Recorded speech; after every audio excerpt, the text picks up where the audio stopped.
Some guys you can just tell.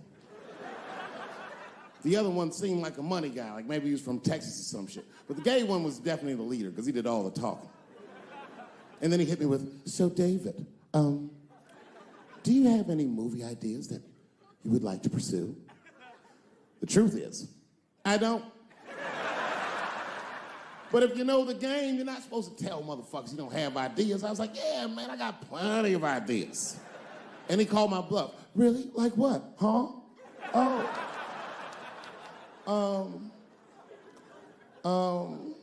And then I just started making up shit that I thought maybe he'd like to see. I said, I have a superhero idea. He goes, really? I go, yeah, he's a gay superhero. He was like, really? What's it called? Huh? Oh, it's called Same Hero, New Boots. It's about a gay sous chef in San Francisco. He gets bit by a radioactive rat on his shift when he's taking out the trash, and is blessed with powers beyond his wildest dreams. Supersonic, gay kind of powers. And he starts saving everybody in San Francisco. But at first, he only saves gay people. Later, he saves everybody, and the whole city just falls in love with him. The only problem is, no one remembers him when he saves them. Well, I don't understand. Why wouldn't they remember him? I said, because, dummy, he's gay. He keeps changing his outfit. People come up, thanks for saving, mister. What's your name anyway? And he's like, same hero, new boots, and that motherfucker flies away.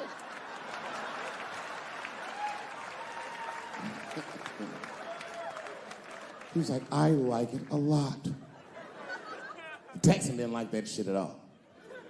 He was upset. That's impossible, gay superhero. I said, what? Well, I have others. I have a superhero you love, because he's stronger than Superman, and he fights for truth, justice, and the American way like Superman, but more than Superman. He beats up Mexicans for no reason.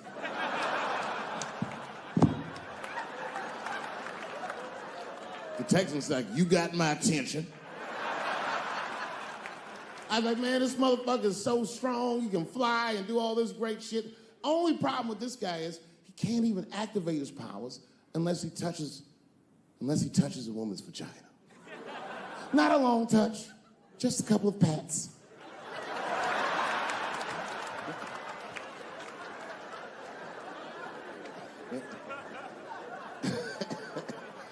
He said, well, what's the problem with that? I said, well, the problem, sir, is that our hero is not, he's not a handsome man.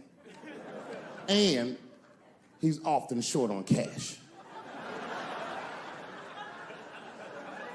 So whenever trouble breaks out, he has to run around the city and convince women to let him pat their vaginas. Please, miss, that building's on fire. Can I pat your vagina quickly? People are dying, but he can't tell them exactly why. Ugh, get away, you're gross. Please, miss, people are dying. Just a couple of pats. Ugh, gross, get away.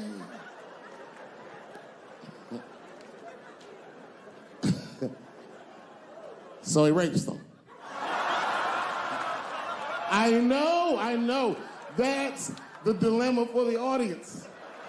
Because he rapes, but he saves a lot of lives. And he saves way more than he rapes, and he only rapes to save. But he does rape. I didn't realize it, but the whole green room was looking at us. All the celebrities were disgusted. Oh. That guy from Texas was like, here's my card. Call me on Monday. That worked out. I've been hanging out. I haven't been working in LA, but I come out here and hang out and shit. I was out here a few weeks ago. I almost got arrested. I'm not bullshitting. This happens to a lot of black people. What happened was, I was coming out of one of those nightclubs in Hollywood, and my friend saw me. I guess I was wobbling or something. So he just rolled up. He's a good friend of mine. He was like, hey, Dave, give me the keys. And I was like, all right, nigga, just take the keys. And I got in the passenger side of my car, and he drove it. And it was fine. Just talking, chopping it up. And then on the 10, the blue and whites hit us. Now, I should tell you, the friend that was driving me was black. which really doesn't have anything to do with the story, other than to let you know there was fear in the car. Not my fear. I'm black, but I'm also Dave Chappelle. So I figured, shit'll probably be fine.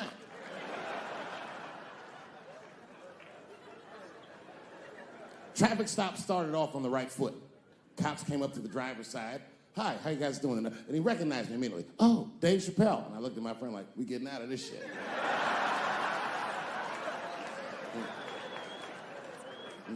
And then he says, you guys were swerving in the lane. Do you mind just stepping out the car for a second? Still no cause for alarm.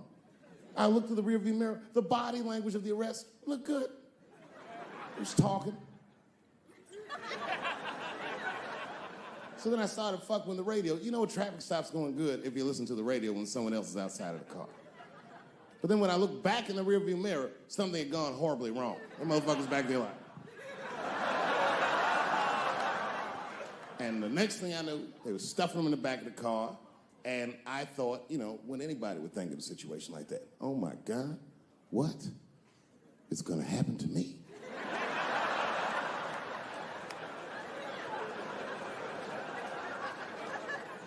And the police walked up to the window. Mr. Chappelle, we had to arrest your friend. He refused to take our breathalyzer test. I said, that motherfucker.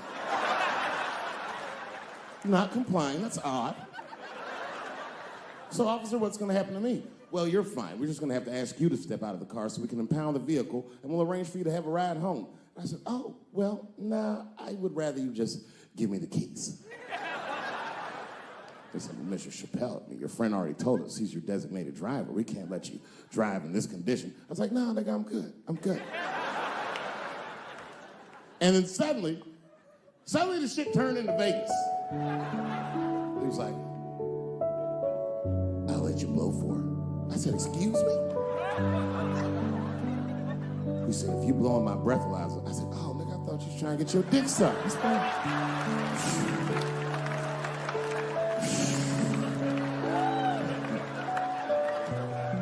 If you blow in my breathalyzer and pass, I'll give you the keys to the car. I said, set him up, nigga, let's play. And I blew in that thing, and it made a noise. I said, uh-oh. And he looked at it, he said, oh, well, Mr. Chappelle, I guess you're free to go.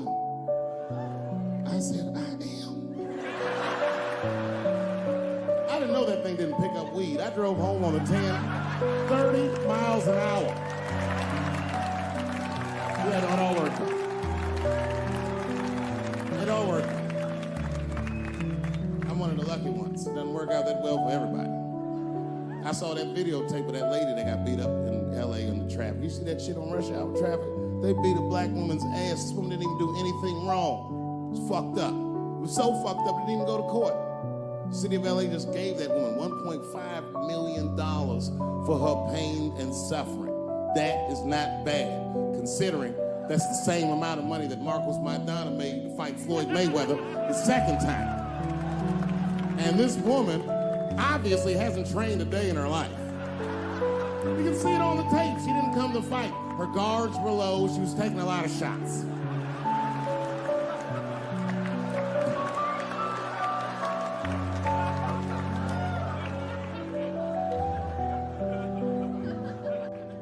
My wife's friend, Stuart, told me that. My wife has a lot of gay friends. Stuart's their leader.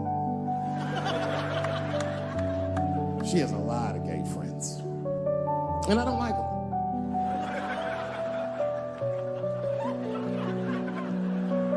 Not because they're gay, I'm just judging them on the merits of their character. They're just not nice dudes. They're fucking rude house guests. They're sitting on my couch, giggling with my wife, eating my motherfucking macaroons.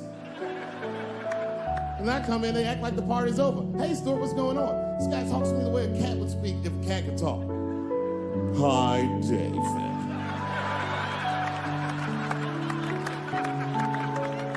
Stuart, what's all the beef, man? What's going on?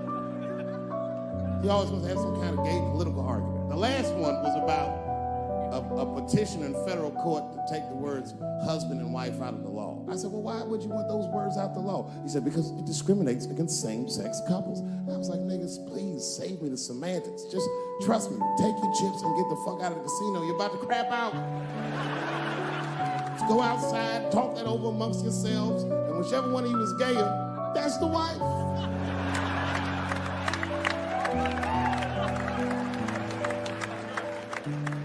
No, Stuart didn't like that. Stuart educates me about this movement, you know what I mean? I didn't even know shit about it. He told me it's called LBGTQ.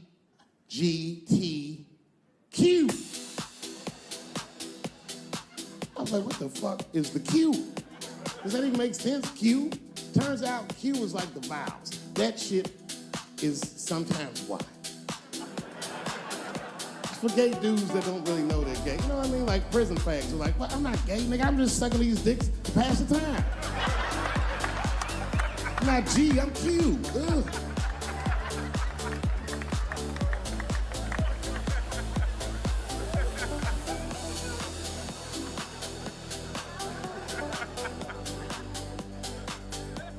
I think, okay, again, of all those letters, the T has the toughest road ahead. In fact, I think the T should stand for tough road ahead. They've got the longest mental gap to bridge. That's all I'm saying. Because, you know, if I see one of them dudes on the street, I don't mind them, but I'll be like, man, I miss Bruce. I'm sorry, guys. I'm 42. I remember Bruce Jenner. Before the Kardashians, before all that, this motherfucker was a white American superhero. It was amazing. He was beating Africans at track and field. We'd never seen anything like it. He was on my cereal box growing up. You know how much of that cereal I ate? Nigga, I didn't know he was gonna do that.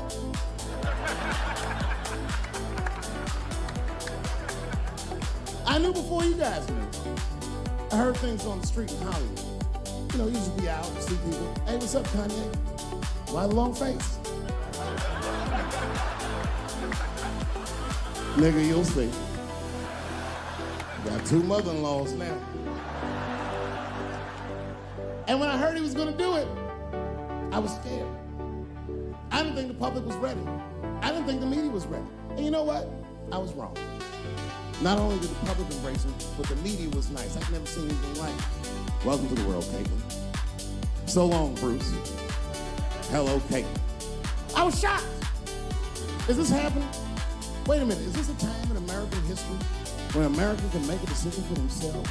And even though other Americans don't understand their support and let this person live a happy life, is this what's happening? If it is, then good for America.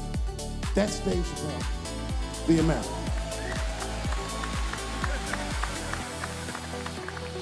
Although Dave Chappelle, the black American, he was a little jealous.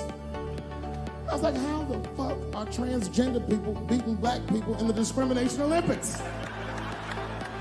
If the police shot half as many transgenders as they did niggas last year, it'd be a fucking war in LA. I know black dudes in Brooklyn, hard street motherfuckers that wear high heels just to feel safe.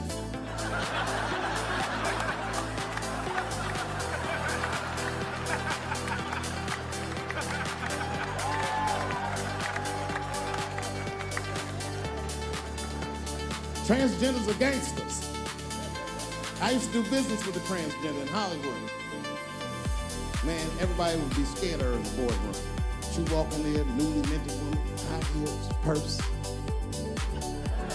Wouldn't say anything to her, she'd walk around the conference table looking mean as shit.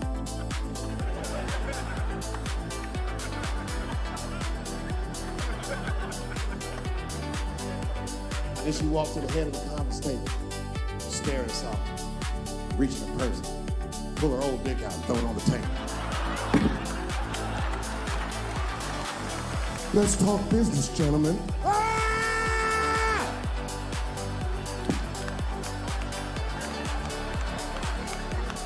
Shit is scary as fuck. If your best friend pitched that to you, you'd be horrified. Yo, nigga, let's go to the hospital and cut our dicks off and make pussies out of them shits. What? Can't we just get matching jackets or tattoos or something? Sure that's what you want to do? There's only one way to find out, nigga. Wu-Tang, bow, bow. Let's go to the club and trick niggas into fucking us, yeah.